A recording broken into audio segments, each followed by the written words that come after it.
میری بڑی بہن کی بیٹی اب جوان ہو چکی تھی اور دکھنے میں حد سے زیادہ خوبصورت اور پیاری تھی۔ آج کل گھر میں اسی کی شادی کی دھوم دھام سے تیاریاں چل رہی تھیں تاکہ وہ اپنے گھر کی ہو سکے، اور اس کا چھوٹا بھائی میرا بھانجا اس بات پر دل ہی دل میں بہت زیادہ خوش دکھائی دیتا تھا۔ میں اپنے بھانجے کے جذبات اور اس کی خوشی سے میں بہت اچھی طرح واقف تھی، کیونکہ ہم دونوں ایک دوسرے کے دل کا حال اور دکھ سکھ بہت اچھے سے سمجھ لیتے تھے۔ دراصل میری اب تک شادی نہیں ہوئی تھی اور میں اب تک اپنے مائی باپ کے گھر اکیلی ہی زندگی گزار رہی تھی۔ وہ بچہ دل سے میرا بہت احترام کرتا تھا اور میں بھی اسے اپنے سگے بیٹوں کی طرح ٹوٹ کر پیار کرتی تھی۔ اس نے کئی بار میرے لیے اچھے اور شریف گھرانوں کے رشتے ڈھونڈنے کی کوشش بھی کی تھی، لیکن شاید میرے نصیب میں بھی شادی کا سکھ لکھا ہی نہیں تھا، اور وقت گزرتا جا رہا تھا۔ وہ اکثر میرے اس صبر اور حوصلے کو دیکھ کر دھنگ رہ جاتا تھا۔ ایسا بالکل نہیں تھا کہ مجھ میں کوئی خامی یا نقص تھا۔ اللہ کا شکر ہے، میں شکل و صورت کی بہت اچھی تھی اور میں نے اس عمر میں بھی خود کو بہت فٹ اور سنبھال کر رکھا ہوا تھا۔ اتنے سال گزرنے کے باوجود میں جب بھی آئینے میں خود کو دیکھتی تو ہمیشہ تر و تازہ نظر آتی، اور لوگ میری سادگی اور شخصیت کی تعریف کرتے تھکتے نہیں تھے۔ سچ تو یہ ہے کہ کبھی کبھی وہ بچہ خود بھی میری باتوں اور میری شخصیت سے بہت زیادہ متاثر ہو جاتا تھا، لیکن ہماری آپس میں ملاقات بہت کم اور کافی عرصے بعد ہوتی تھی، کیونکہ وہ شہر میں اپنی پڑھائی، کالج اور امتحانات میں رات دن مصروف رہتا تھا، اور میں گاؤں میں اپنے بوڑھے والدین کے ساتھ ان کے گھر پر رہ کر ان کی خدمت کرتی تھی۔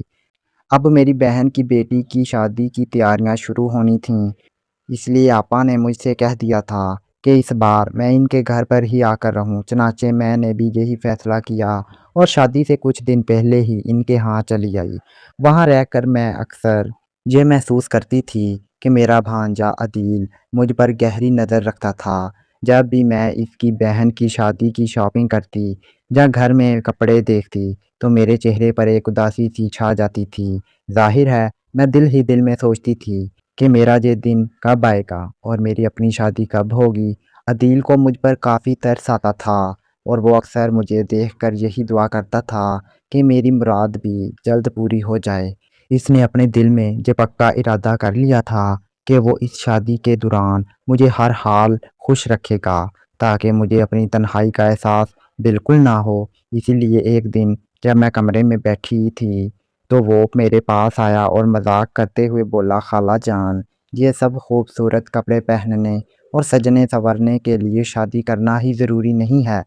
پہلے تو میں اس کی یہ بات سن کر چونک گئی اور میرے ذہن میں کچھ غلط فہمی پیدا ہوئی کہ یہ بچہ مجھ سے کیسی بات کر رہا ہے، لیکن جب عدیل نے میری حیرت دیکھ کر مجھے فوری سمجھایا اور بولا، خالہ، میری بات کا مطلب یہ ہے کہ اچھے اور قیمتی کپڑے تو انسان شادی کے بغیر بھی پہن سکتا ہے، اس لیے آپ اپنا یہ شوق ابھی بھی پورا کر سکتی ہیں اور خوب تیار ہو سکتی ہیں۔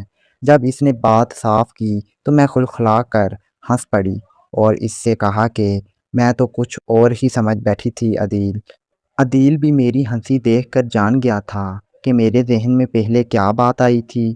اس دن کے بعد سے میں کافی ہلکا پھلکا اور خوشی محسوس کرنے لگی تھی، کیونکہ گھر کے کاموں کے دوران زیادہ تر عدیل ہی میرے پاس رہتا تھا اور اپنی پیاری پیاری باتوں سے میرا دل بہلاتا رہتا تھا۔ اب شادی کا وقت جیسے جیسے قریب آ رہا تھا، گھر میں مہمانوں کی آمد کی وجہ سے کافی رش بڑھتا جا رہا تھا۔ دوسری بات یہ تھی کہ سردیاں اپنے عروج پر تھیں، اس لیے اب ہر کسی کے باہر کھلے صحن میں سونا ممکن نہیں تھا۔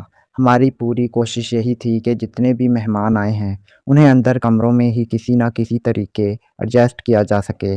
میری آپا نے لاؤنج میں بھی نیچے گدے اور بستر ڈال دیے تھے تاکہ سب لوگ آسانی سے رات گزار سکیں۔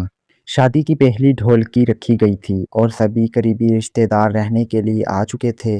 میں نے اپنی بھانجی کو دیکھا تو وہ بڑی پیاری لگ رہی تھی، لیکن اسی دوران جب عدیل کی نظر مجھ پر پڑی تو وہ جیسے دھنگ ہی رہ گیا۔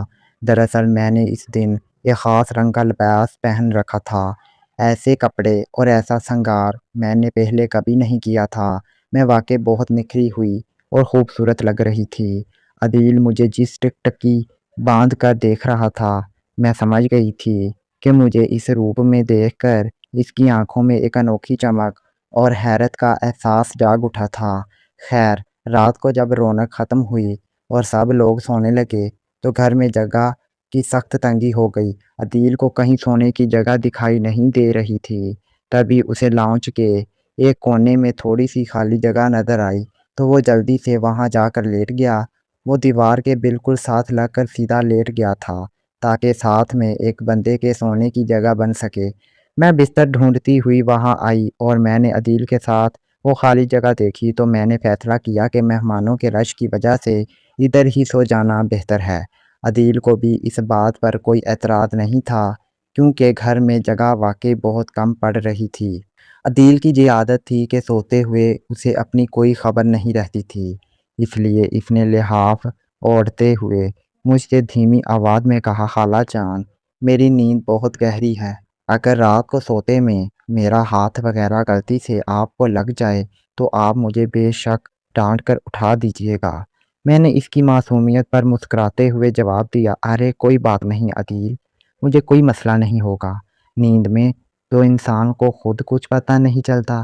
میری یہ بات سن کر اسے بھی تسلی ہو گئی اور اس سرد رات میں ہم سب گہری نیند سو گئے۔